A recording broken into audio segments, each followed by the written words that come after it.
आपला मुख्य जो विषय पहिल्यापासूनचा पहिल्या 8 दिवसातल्या तपासाचा त्या संदर्भात अण्णासोबत आम्ही चर्चा केली. चर्चा ह्यासाठी केली की त्यांनी जशात तसं जे प्रशासन आहे, जे मुख्यमंत्री साहेब आहेत आणि जी सगळी सिस्टीम आहे, SP साहेब असतील त्याच्यात, यांना त्यांनी सगळं आम्ही जे दिलेलं आहे, जो पेपर दिलाय गावकऱ्यांनी, तो जशाला तसा अण्णांनी त्याचा आज पाठपुरावा करून सोमवारपर्यंत ज्या काही रिक्वायरमेंट आहेत त्या रिक्वायरमेंट पूर्ण कराव्यात असं गावकऱ्यांचं मत आहे आणि ते करणार आहेत. आणि आमचं पण तेच मत आहे. ह्याच्यात सगळ्या चुका पोलीस यंत्रणेने केल्या आहेत म्हणून हा खून झालेला आहे. आम्ही हे वारंवार सांगतोय. आरोपी हे पोलिसांनी तयार केलेले आहेत.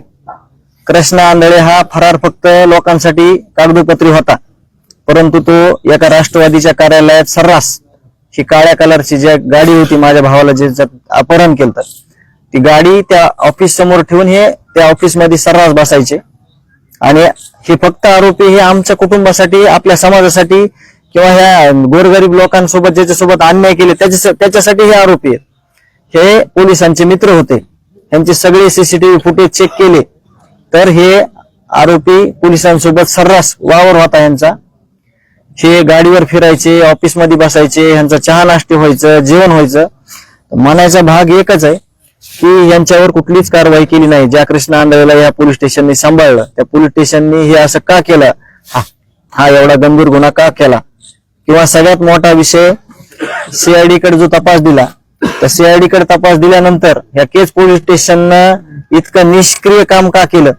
एकही पुरावा एक माणुसकीच्या नात्यानं DYSP असतील, जे कोणी तिथं अधिकारी असतील त्यांनी द्यायचा प्रयत्न केला नाही.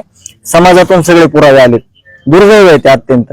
जर समाजानं काही पुरावे दिले नाही तर आरोपी निर्दोष सुटण्यासाठी यांची मदत दिसत होती. मला एवढंच बोलायचंय गावकऱ्यांच्या वतीनं की हे झालेला प्रकार आहे. हे आरोपीला वाचवण्यासाठी सगळी टीम पुढे आलेली आहे. जे स्वतःच आरोपी आहेत ते मुख्य आरोपीला वाचवण्याच्या भूमिकेत आहेत. हे थांबलं पाहिजे. आणि ज्या मागण्या आहेत आणि जे आंदोलन आहे त्यावर सगळे गावकरी आणि मी स्वतः पण ठाम आहे. हे सगळ्या आमच्या मागण्या ज्या रास्त आहेत त्या झाल्या पाहिजेत आमच्या मान्य. आणि आम्ही आमच्या भूमिकेवर ठाम आहेत. आम्हाला 25 तारखेला आम्ही आंदोलन करणार आहेत.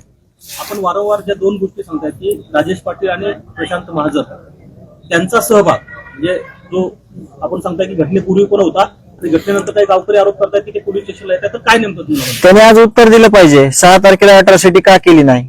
अॅट्रॉसिटी 6 तारखेला केली असती तर हे आरोपी गजाआड झाले असते. यांना कायदा कळला असता, यांना प्रशासन कळलं असतं. हीच अॅट्रॉसिटी त्यांनी 12 तारखेला केली खून झाल्यावर. मग खुनाच्या अगोदर जे केली असती तर कायदा काय यांना कळला असता आणि हा खून झाला नसता. म्हणजे खऱ्या अर्थानं आरोपी हे आहेत.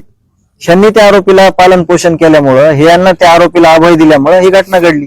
म्हणून मी वारंवार तीच गोष्ट म्हणतोय आणि म्हणत राहील, हेच खरे आरोपी आहेत.